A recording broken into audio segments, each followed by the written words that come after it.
All right, let's review for the Unit 4 test. You will have the calculator for the whole thing. So all of it is calculator.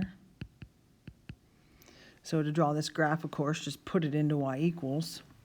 The minus 6 is how far down it'll go. So that's where your asymptote will be. Sometimes the asymptote's hard to tell on the calculator. Go to the table and get some points that are easy to plot. We have -3, 0, and then -4, 6 is another one that's easy to plot here. And those 2 points in the asymptote should be enough to draw the graph. Your domain is all reals. You can also write it -infinity to infinity. You could write it all reals like that, up to you.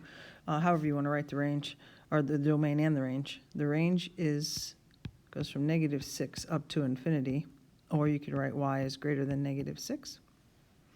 The y-intercept, now remember, this will be on the table. Your y-intercept is where x equals 0. So the y-intercept will be on the table all the time because x equals 0 is always on the table. So don't trace or do anything like that. Just go to the table, and you'll see that you get 0, -5.25. The asymptote, is, of course, is this line. It is a line. It is y equals, and this one is -6. Exponential and logarithmic form. In logarithmic form, it looks like this, log. Here's your base. Here is the answer. And way over here on the other side of the equal sign is your power, or your exponent. So you have to go base over to power and back in again. So this would be 3 to the 4th equals 81. This one, the base is 1/2, power is -5, answer is 32. Put this in logarithmic form, you start with the word log. Your base is what's holding up the power, so that's a 4. Of course, the answer is 128, and it equals the power. Log base e, not a thing. This is the natural log. You don't write base e. The answer, 54.6 equals 4. Now, if you put that in the calculator to check it, you get like 4.000. It's not exactly 4. There's some numbers out there, but it's real close. Condensing to a single logarithm. You will have one of these on your test. Make sure you pay attention to all the tiny parts. This is really a power. So they both have log base 3, which is good, but this is log base 3 of 4x like that squared, and then this is also a power. Adding means multiplying, so this is x to the 4th. 4x squared, that's 16x squared times x to the 4th. When you multiply, you add the power, so this is 16x to the 6th. You want to write the log with the base one time. This one has all numbers in it, so we can possibly, you should be able to put this in the calculator. So the 1/3 is on all of this. So this is really log base 7 of 64 times 27, that's a power of 2, and then this whole thing is to the 1/3 power. You can't take the cube root of the word log, so that's why it's not on that. So you can put this in the calculator, just do the log base 7 part. Don't put that in the calculator because we're not interested in evaluating the whole thing, but we are interested in evaluating this. So 64 times 27 squared, that's a big number, and then do the cube root of that or raise that to the 1/3 power. It actually works out to just be plain old 36. These all have the natural log. Subtract is really divide. This is the 1/2 power. So we have the natural log of 64 times x to the 5th over, and this is the square root because that's the 1/2 power, y to the 4th. So we do have to simplify this a little bit. The square root of 64, of course, is 8. Y to the 4th doesn't have a square root around it, so that's going to stay on the bottom. Now, x to the 5th. There's 5 of them. It takes 2 to bring one out, 2 more to bring another one out, and you got this guy all by himself. So this is going to be x squared, square root of x.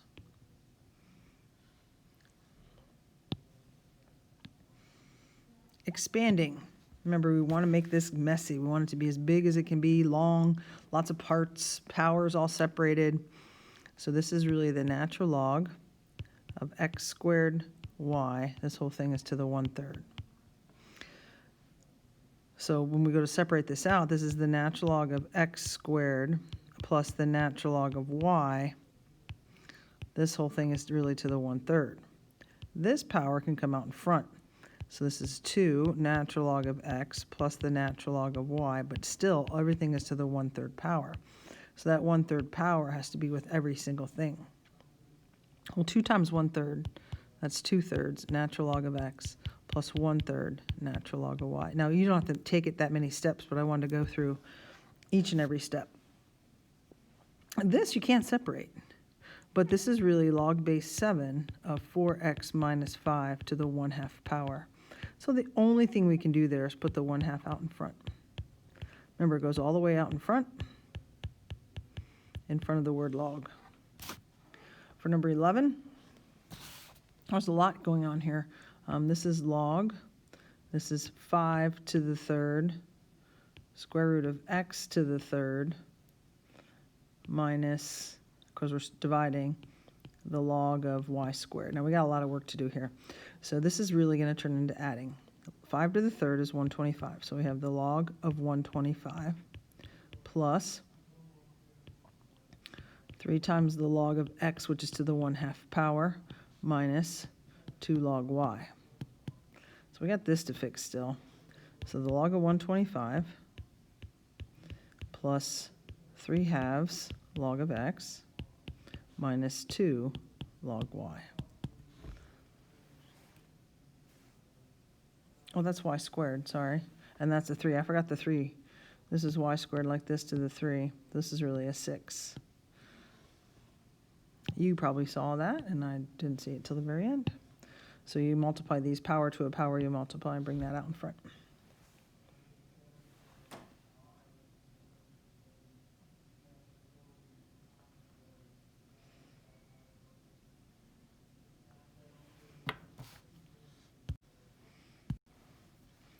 Solving equations. You should check every answer, especially the problems where the word log is in the question. This kind, all the logarithms match, but remember this side is really dividing. So this would really be x plus 4 over 5x plus 2, and this side is just a plain old 5. So the logs do cross off. Subtract changes this to divide. Now I'm going to cross multiply. X plus 4 is equal to 5 times 5x plus 2. So x plus 4, 25x plus 10. If we subtract the x, the 24x would be over here. Subtract the 10. So we get negative 1/4. Now that obviously is a negative answer.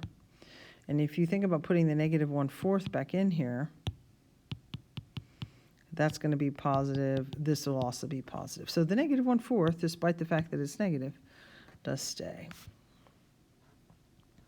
This one is pretty much the same as what we just did. We have division. All these log-based 9s are gone, but this is 12 over x minus 5 is equal to x plus 6. So again, when we cross multiply, we get 12 equals x minus 5 times x plus 6. So this is x squared plus x minus 30. And we have to set this thing equal to 0.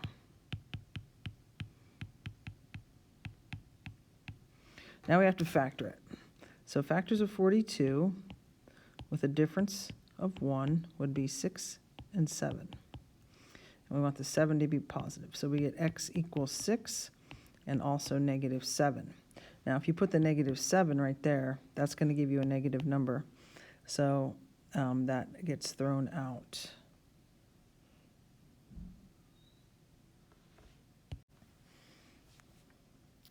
Here we have a little different style.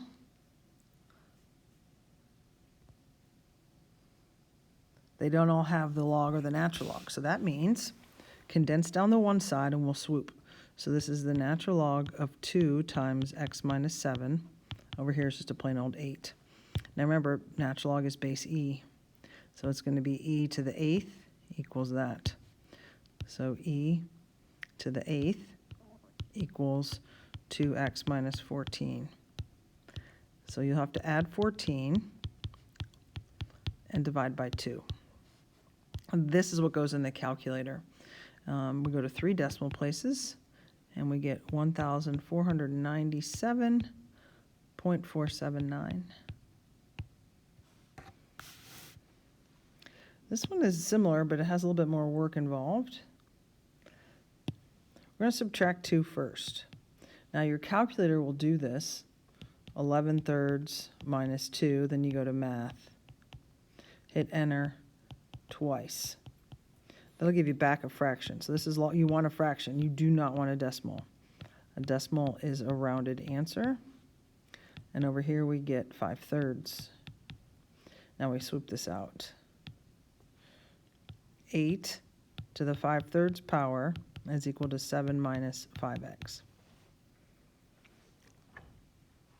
8 to the 5/3 is 32. And so now the problem seems much easier. So we get 25 equals 5x, x equals 5. However, did you check it? You plug a 5 right here, we get 7 minus 25. We're taking the log of a negative number. So this doesn't work. So it's actually no solution. A little bit of a trick there. Just to make sure you're checking. Now, these are exponential equations, and they don't have the word log or natural log in them, so you don't have to check your answers. Now, for this style, we want the bases to match. So this is 125 rather, is 5 to the 3rd. But there is an x minus 9 in that power, so it stays there. 1/5 is 5 to the negative 1st. And of course, there's an x plus 5 in that power. So now the bases match. So we have negative 1 times x plus 5 is equal to 3 times x minus 9.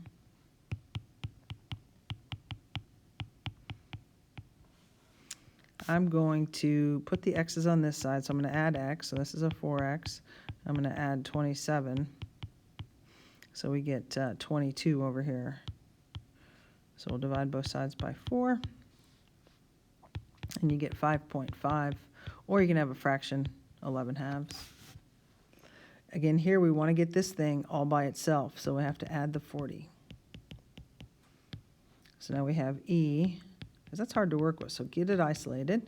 Over here is 34. Now, to get rid of the e, you put the natural log, or you take the natural log of both sides. So the natural log and the e are gone. And over here we just have the natural log of 34, which is it's 54. It's some nasty decimal, so don't do anything with that yet. First thing we'll do is add 1, and then of course divide by 5. Now be careful with your calculator here. When you push the natural log, it gives you this. So you have to do 54, close it, then add 1. I'd hit enter. Then divided by 5. So we get 0.998.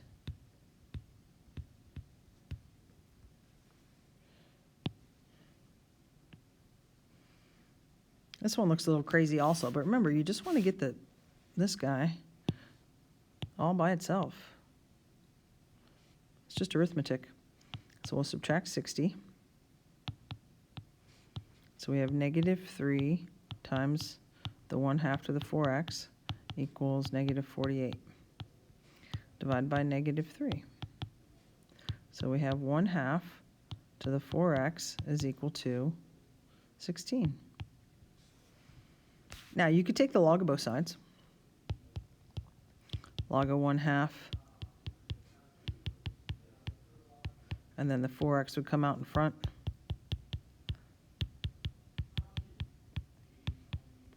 Then divide both sides by the log of 1/2.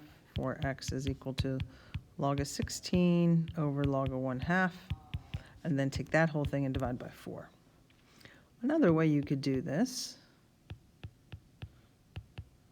is to make the bases match. 16 is really 2 to the 4th. And this, of course, is reciprocal, so we'd have, so then with the powers are going to be equal because the bases match. Negative 4x equals 4. And you get x equals negative 1. Taking the log of both sides, you're going to have to do, if you can't get the bases to match. Like let's say it was 1/2 to the 4x equals 15. There's no way you can make those match, so that's when you take the log of both sides. The problems with the formulas. You will have a few. And of course, the formulas will be right at the top of the page, as you see here, and they will also be named, and everything you see on the formulas is the same. Same name, same, all of it. So here we have a $5,000 deposit, 6% compounded monthly. He's leaving it all in there, 18 years. So we have compounded interest formula, this one. 5,000, principal is what you start with, 1 plus the percentage rate, 0.06. Monthly is 12 times per year, and then the 12 goes up here as well, times 18. This can be typed into the calculator exactly the way you see it left to right. When you put the power in, if the power does this to you, you're going to have to do 12 times 18 in parentheses. If the power gives you that little box, then you don't have to use parentheses. Just make sure you're putting it in the calculator the way it's supposed to be done, because you just are going to write down the answer. So it's $14,683.83. Remember, money goes to 2 decimal places, so please include the pennies. This one is continuously compounded. So this is the last one there, P-E to the R-T. So we have $12,000, that's our principal. E is there. The rate is 0.025, because you move it over twice, and we have 15 years. So make sure you use that E key, all right, so that you can get that number right. And then this works out to be $17,459.90. This last one's a little different. I know I just got rid of my formulas, but we're going to use this formula because it says continuously compounded, but it's not money.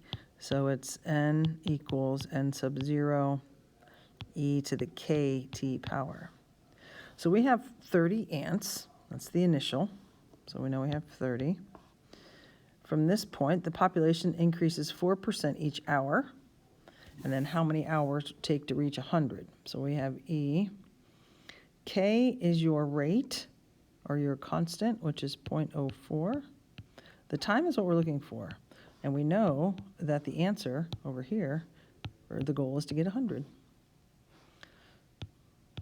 So we'll divide both sides by 30. So 10/3, and I would stay away from the decimals because you're going to round in the middle of the problem, and that's no good.